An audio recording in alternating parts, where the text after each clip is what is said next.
Opening hook. Why does a piece of paper have power? Why can a number on a screen buy food, land, cars, houses, and even human labor? Why do people wake up early, work for years, fight, dream, worry, save, steal, gamble, and sometimes destroy their lives for something called money? Money is everywhere. In your pocket, in your phone, in banks, in markets, in dreams, in fear, in love, in war. But what is money really? Is it paper, metal, gold, trust, a promise? Or is it one of the greatest illusions humanity has ever created? Tonight, we are going back before credit cards, before banks, before coins, before cash, before the first price tag, before the first salary. We are going back to a world where humans had no money at all. And we are going to ask one simple question. Why did humans invent money? The answer is stranger than most people imagine. Because money did not begin as wealth. It began as a solution to a very human problem. This is 10,000 Why Questions. Episode 4. Why did humans invent money? And how did it become one of the most powerful forces on earth? Question mode. What did humans do before money? Before money, people still needed things. Food, tools, clothing, shelter, protection, medicine, weapons, animals, labor. But without money, exchange was difficult. Imagine you are a farmer. You grow wheat. Your neighbor is a fisherman. He has fish. You want fish. He wants wheat. That trade is easy. You exchange wheat for fish. But now imagine something more complicated. You are still a farmer. You need shoes. The shoemaker does not want wheat. He wants fish. But the fisherman does not need wheat today. He wants a new knife. The blacksmith can make a knife, but he wants salt. The salt trader wants cloth. And suddenly, one simple need becomes a chain of problems. This is the weakness of barter. Barter requires what economists call a double coincidence of wants. That means two people must each have exactly what the other person wants at the same time, in the same place, in the right amount. That is not always easy. If you want bread, but the baker does not want your chickens, the trade fails. If you own a cow, but only need a small bag of grain, how do you divide the cow? If your food rots before you can trade it, your wealth disappears. So before money, humans had a problem. They needed a way to trade value without always trading the actual object. They needed something acceptable, something people could trust, something that could stand between goods and desire. That something would become money. Money was not invented because humans became greedy. Money was invented because trade became too complex. And the more complex society became, the more humans needed a common language of value. 04 giờ 0 phút đến 06 giờ 30 phút. Question 2. Why could almost anything become money? If money is valuable, then why has it taken so many strange forms? Shells, salt, cattle, grain, tea bricks, metal, beads, silver, gold, paper, plastic cards, digital numbers. At first, these sound strange. How can shells and gold both be money? How can paper and cattle both be money? The answer is simple. Money is not defined by what it is made of. Money is defined by what people believe it can do. For something to work as money, it must perform certain jobs. It must be a medium of exchange. That means people accept it as payment. It must be a unit of account. That means people can use it to measure prices. And it must be a store of value. That means people can keep it and use it later. But not every object does these jobs well. A good form of money should be portable, easy to carry, durable, hard to destroy, divisible, easy to split into smaller amounts, uniform. One piece should be similar to another. Limited in supply, not so easy to create that everyone can make it. And most importantly, acceptable. People must believe other people will accept it too. That is the real magic. A shell becomes money when enough people agree it has value. A coin becomes money when enough people trust it. A paper note becomes money when society believes it can be exchanged later. Money is not just an object. It is a shared belief, a social agreement, a promise passed from hand to hand. That is why money can change shape across history, but its deepest power stays the same. It turns trust into trade. Question 3. Why were shells used as money? One of the most fascinating early forms of money was the shell, especially cowrie shells. Small, smooth, beautiful, lightweight, easy to carry, hard to fake in ancient times, and found in nature. To modern eyes, a shell may look worthless.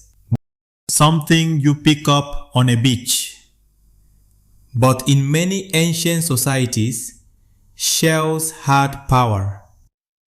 They could be traded, stored, counted, worn, displayed. A shell could be money, but also decoration, and sometimes a symbol of status. Why did shells work? Because they had the qualities money needed. They were portable. They were durable. They were recognizable. They were small enough for everyday exchange. And in places far from the ocean, they could be rare. Rarity matters. If everyone can pick up millions of shells outside their home, shells lose power. But if shells must travel across long distances, they become more valuable. That is one reason money is often connected to geography. What is common in one place can be precious in another. Salt in one region, shells in another, metal in another, cattle in another. Money begins by reflecting the world around people, their land, their needs, their trade routes, their beliefs. A cowrie shell is not powerful because the universe declared it powerful. It is powerful because humans agreed to use it. That is what makes money so strange. It can begin as something simple and become something sacred. 9 giờ đến 11 giờ 30 phút. Question 4. Why did humans start using metal? Shells were useful. Grain was useful. Cattle were useful. But as trade grew, people needed money that could survive distance, time, and larger transactions. Metal became important because it had special advantages. It was durable. It did not rot like food. It did not get sick like animals. It could be melted, shaped, weighed, divided, carried, stored, and some metals were rare enough to hold value. Gold and silver became especially important. Gold does not rust easily. It shines. It is beautiful. It is rare. It can be shaped into ornaments, coins, and bars. Silver also became widely used because it was valuable, workable, and more available than gold. But early metal money had a problem. If value depends on weight, then every transaction requires weighing metal. Is this piece pure? Is it mixed with cheaper material? Is it the right weight? Can you trust it? This is where coins changed history. A coin is metal with a message. It says, this piece has a recognized value. This authority stands behind it. This mark means it can be trusted. Coins reduce the need to weigh raw metal every time. They made trade faster. They made tax collection easier. They helped rulers show power. A coin could carry the image of a king, emperor, god, symbol, animal, or city. So coins were not only money, they were tiny pieces of propaganda. Every time a coin moved from hand to hand, the ruler's image moved with it. Money became more than payment. It became power you could hold. Being question who created the first coins? The exact story of the first coins is complicated, but many historians point to ancient Lydia in what is now Western Turkey as one of the earliest places where standardized coins appeared. These early coins were made from electrum, a natural mixture of gold and silver. They were stamped with symbols, and that stamp mattered. Before the stamp, metal had to be tested and weighed. After the stamp, people could recognize authority. The symbol on the coin said, "This has value. This is accepted. This belongs to a system." That idea changed everything. Once coins became common, markets could grow more efficiently. Soldiers could be paid. Taxes could be collected. Merchants could travel. Empires could expand. A coin is small, but it can move an army. A coin can buy bread, but it can also build roads, fund wars, pay workers, and support governments. This is why coinage was revolutionary. It compressed value into a portable object. It made wealth countable. It made power visible. But coins also created new problems. If rulers controlled coins, they could manipulate them. They could reduce the amount of precious metal. They could issue more coins. They could use money to strengthen control. From the beginning, money was never only about trade. It was about authority. Who has the power to create money? Who has the power to decide what it is worth? And who must trust it? Those questions still shape the world today. Question Sao: why did paper money appear? Metal coins were useful, but they had one serious problem. They were heavy. If you were buying a small item, coins were fine. But if you were a merchant making a large trade, carrying huge amounts of metal could be dangerous and exhausting. Imagine traveling across long roads with bags of coins. Bandits could attack. The coins could be lost. The weight could slow you down. The larger the trade, the more inconvenient metal became. In China, paper money developed from a practical need.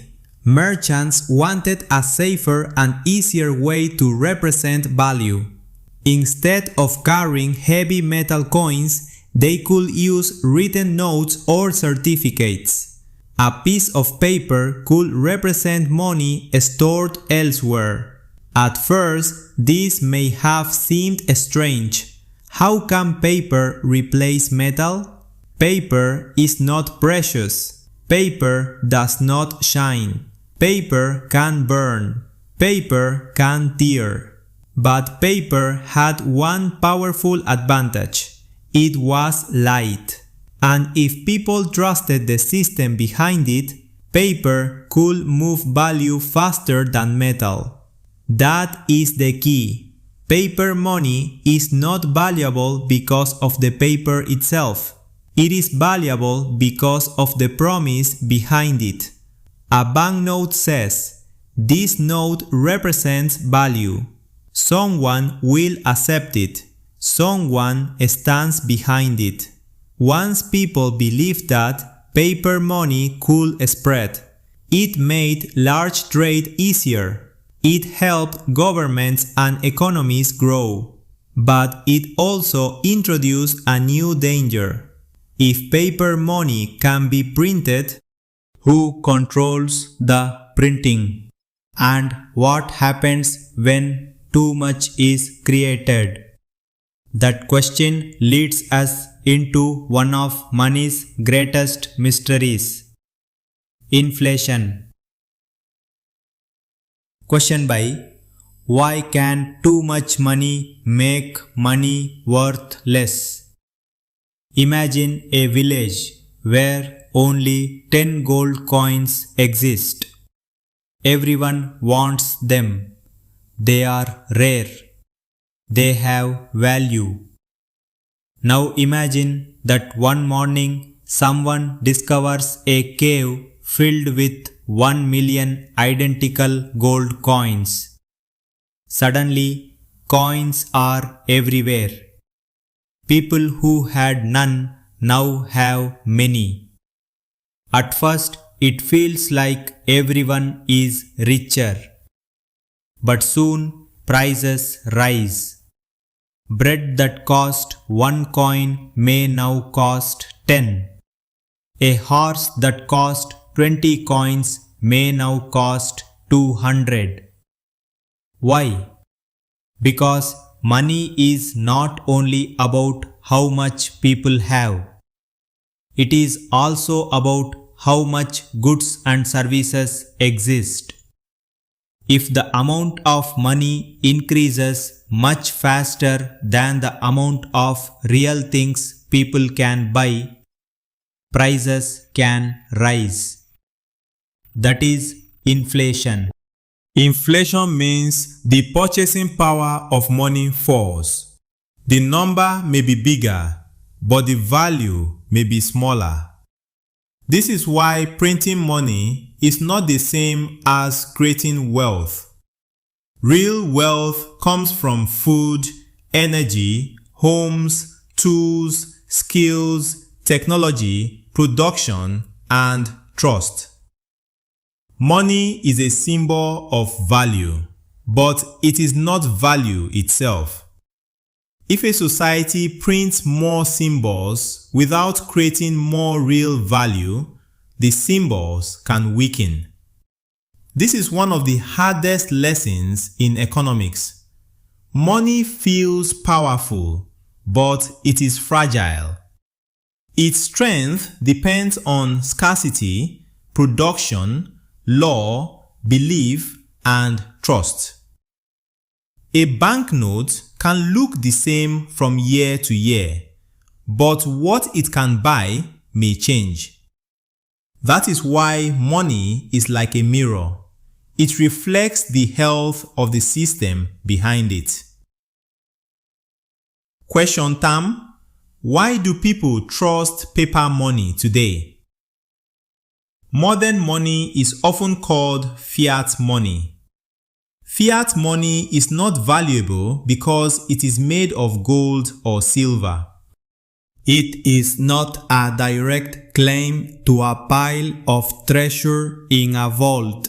Its value comes from law, government authority, and collective trust. At first, this sounds almost impossible. How can money have value if it is not backed by gold?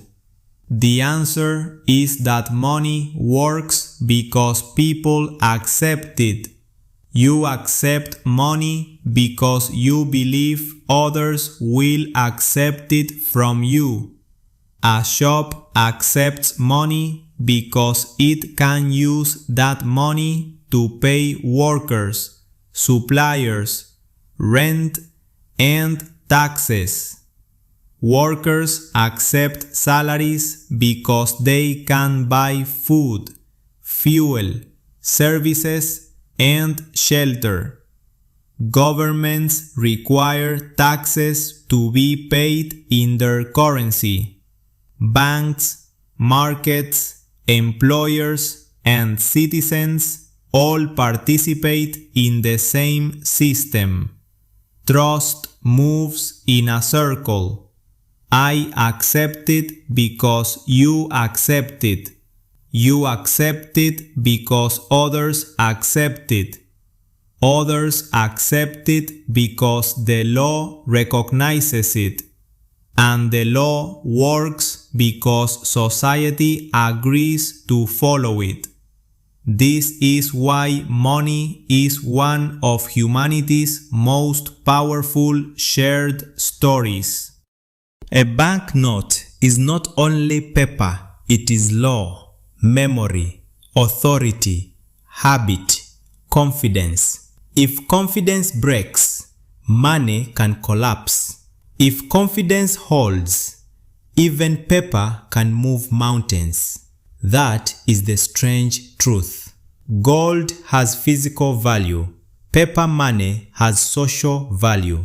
And social value may be one of the strongest forces humans have ever created. Question Chin: why did banks become so important?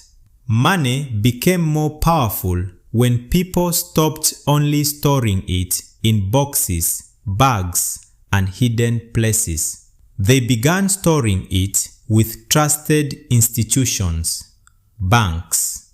At first, the idea is simple. A person has money or gold. Keeping it at home is risky. Someone could steal it. Fire could destroy it. Travel could be dangerous. So the person stores it with someone trusted. In return, they receive a receipt. That receipt proves they have value stored somewhere safe.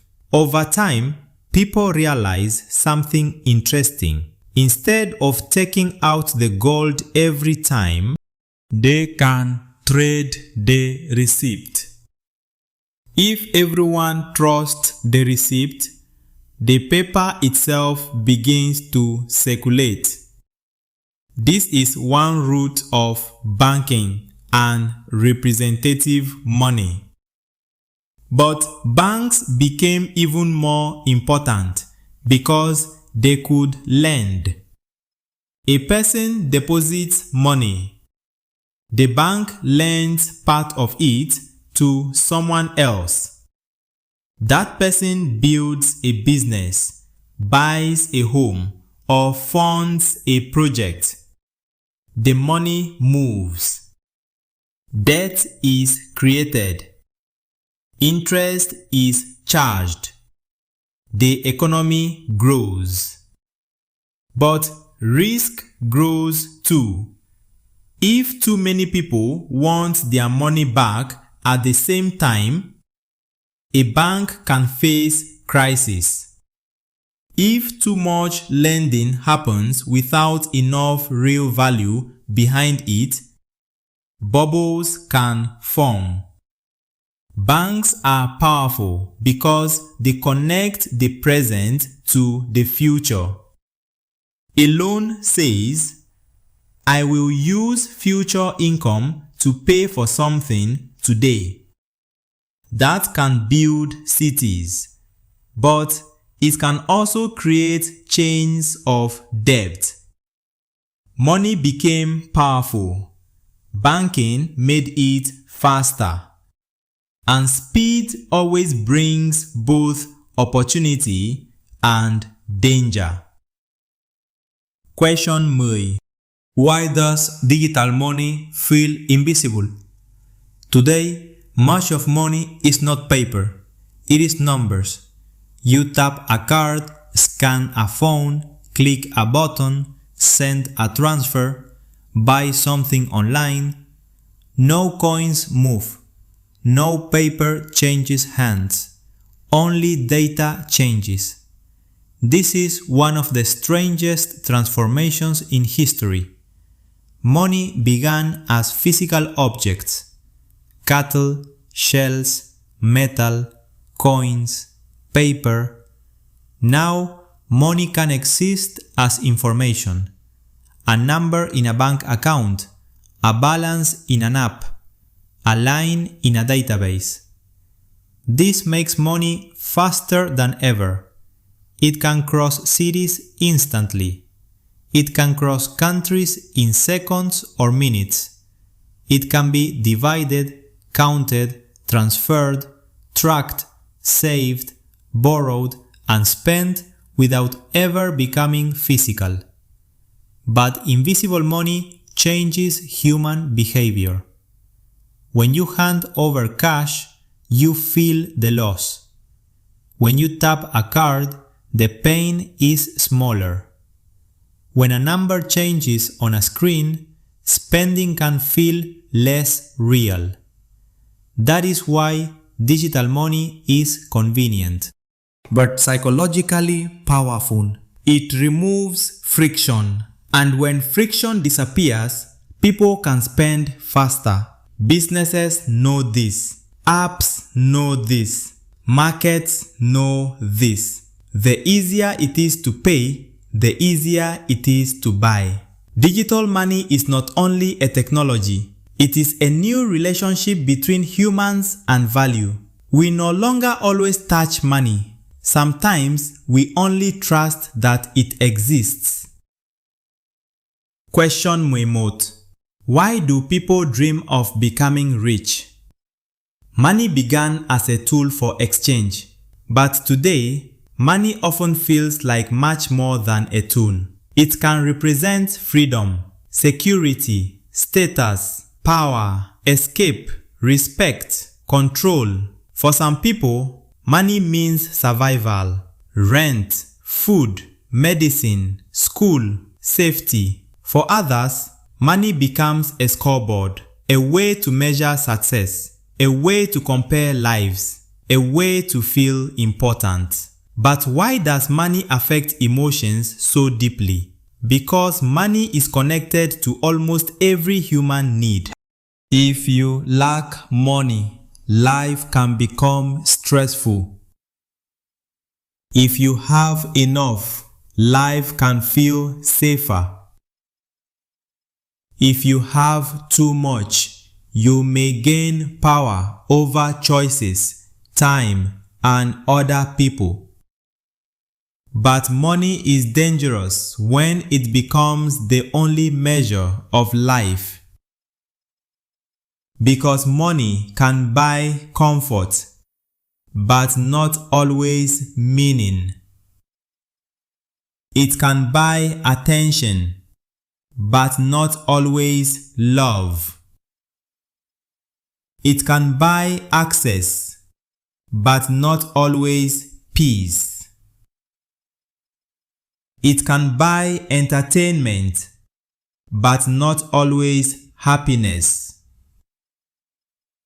The dream of wealth is powerful because humans fear helplessness. Money promises control. It whispers, "If you have enough of me, you will be safe." Sometimes that is partly true, but not completely. Money can solve many problems, but it can also create new ones. That is why humans chase it, fear it, worship it, and sometimes lose themselves inside it. Question Moihai: what is money really? So after thousands of years, what is money? Is it a shell, a coin, a banknote, a number, a promise, a weapon, a dream? Money is all of these things, but above all, money is trust made visible. It is a story that many people agree to believe. A story strong enough to move food from farms to cities. Strong enough to pay workers. Strong enough to build bridges. Strong enough to fund wars. Strong enough to create empires. Strong enough to destroy them. Money is not evil by itself. It is not good by itself. It is a tool. But it is a tool that magnifies human desire. In generous hands, money can build hospitals, schools, homes, and opportunities. In greedy hands, it can exploit, corrupt, and control. Money reveals what people value. It reveals what societies reward. It reveals what governments protect. It reveals what humans fear losing. The history of money is really the history of trust. Who do we trust? What do we accept? What do we believe has value? And what happens when that belief changes? That is why money may be one of the strangest inventions in history, because it only works when enough people believe it works. So, why did humans invent money? Because barter was too limited. Because trade needed a common language. Because shells, metal, coins, paper, and digital numbers all helped humans exchange value. Because societies grew larger. Because trust needed a shape. Because value needed a symbol. And because humans wanted a way to turn work, goods, time, and belief into something that could move. Money began as a tool. Then it became a system. Then it became a force. And today, it is one of the invisible engines of the world. The next time you hold a coin, touch a banknote, or watch a number change on your phone, ask yourself one question.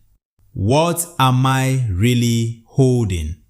Because the answer is not just money. It is history. It is trust. It is power. And it is one of the greatest stories humanity has ever told. This has been 10,000 Why Questions. Stay curious, because sometimes the thing we use every day is the thing we understand